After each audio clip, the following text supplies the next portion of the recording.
reduced time spent in purgatory after death, purgatory being a kind of halfway house for those not evil enough for hell, not good enough for heaven, so forced to wait.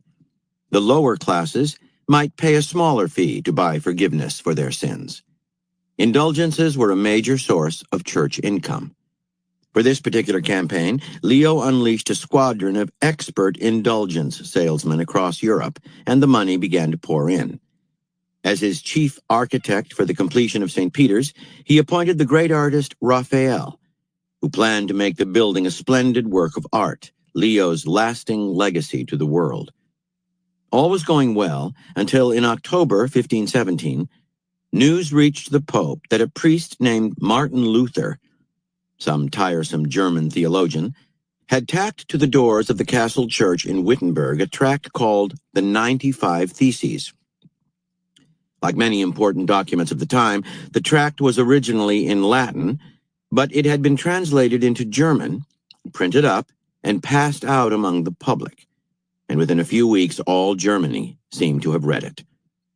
The 95 Theses was essentially an attack on the practice of selling indulgences.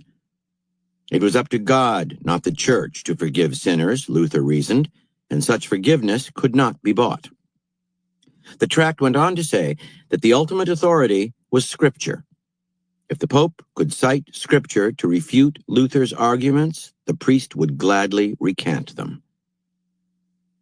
The Pope did not read Luther's writings. He preferred poetry to theological discussions. And a single German priest surely posed no threat to the use of indulgences to fund worthy projects, let alone to the church itself.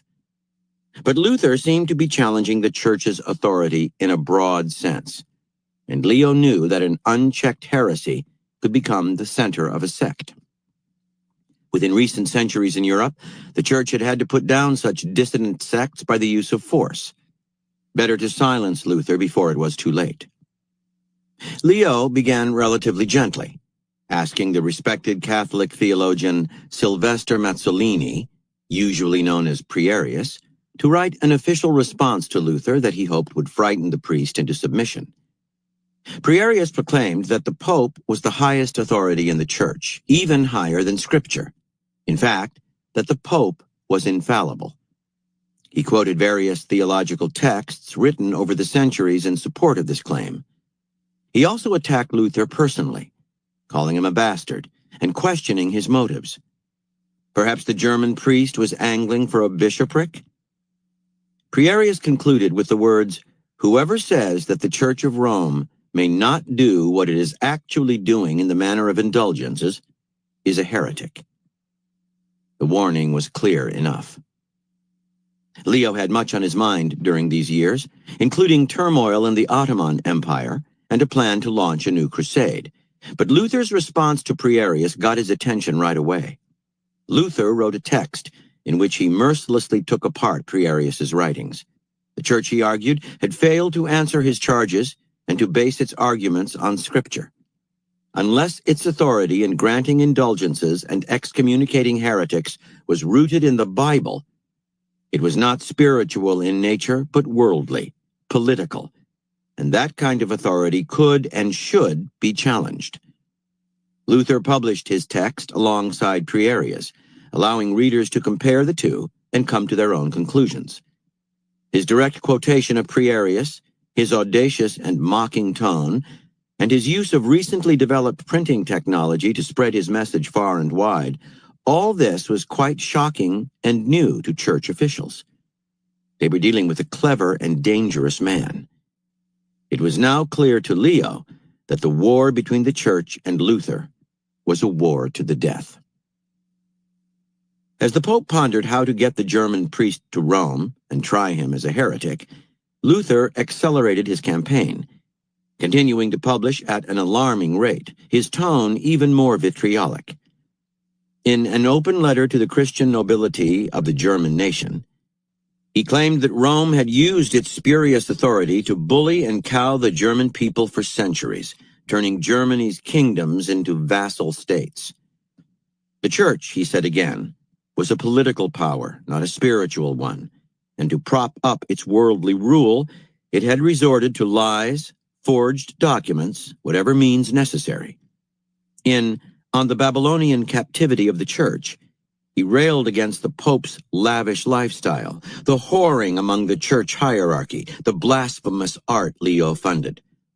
The Pope had gone so far as to have staged an immoral and bawdy play by Machiavelli called Mandragola within the Vatican itself. Luther juxtaposed the righteous behavior advocated by the Church with the way its cardinals actually lived. It was the Pope and his entourage, Luther charged, who were the real heretics, not he.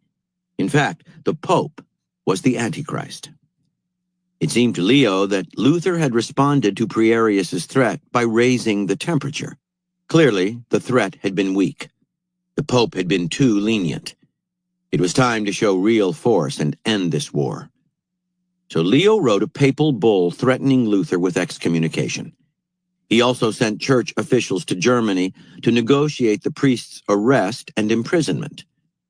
These officials, however, came back with shocking news that altered everything. In the few short years since the publication of the 95 Theses, Martin Luther, an unknown German priest, had somehow become a sensation, a celebrity, a beloved figure throughout the country. Everywhere the Pope's officials went, they were heckled, even threatened with stoning. Shop windows in almost every German town contained paintings of Luther with a halo over his head. 9/10 of the Germans shout, "Long live Luther," one official reported to Leo, and the other 10th, "Death to Rome." Luther had somehow aroused the German public's latent resentment and hatred of the Church, and his reputation was impeccable. He was a best-selling author, yet he refused the income from his writings, clearly practicing what he preached. The more the Church attacked him, the more popular Luther became. To make a martyr of him now could spark a revolution. Nevertheless, in 1521, Leo ordered Luther to appear in the town of Worms before the imperial diet, a gathering of German princes, nobles, and clergy organized by the newly elected Holy Roman Emperor Charles V. Leo hoped to get the Germans to do his dirty work, and Charles was amenable. A political creature, worried by the anti-authoritarian sentiments that Luther had sparked, he wanted the dispute over. At the Diet, he demanded that the priest recant his teachings. But Luther, as usual, refused, and in dramatic fashion, uttered the memorable line, "Here I stand. I cannot do otherwise. God help me." The emperor had no choice. He condemned Luther as a heretic and ordered him to return to Wittenberg to await his fate. On the way home, however, Luther was kidnapped and taken to Warburg Castle. The kidnapping had actually been planned and executed by his many supporters among the aristocracy.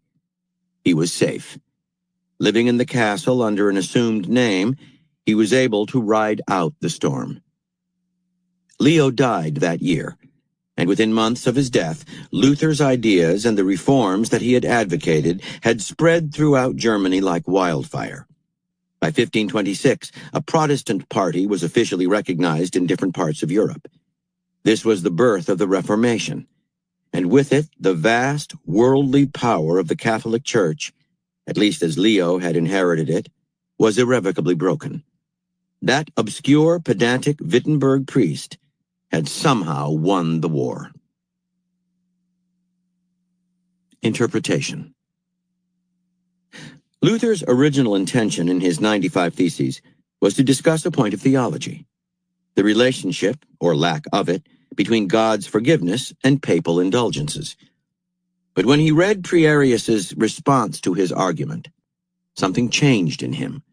The Pope and his men had failed to find justification for indulgences in the Bible. There was much more they could not justify as well, such as the Pope's unlimited power to excommunicate.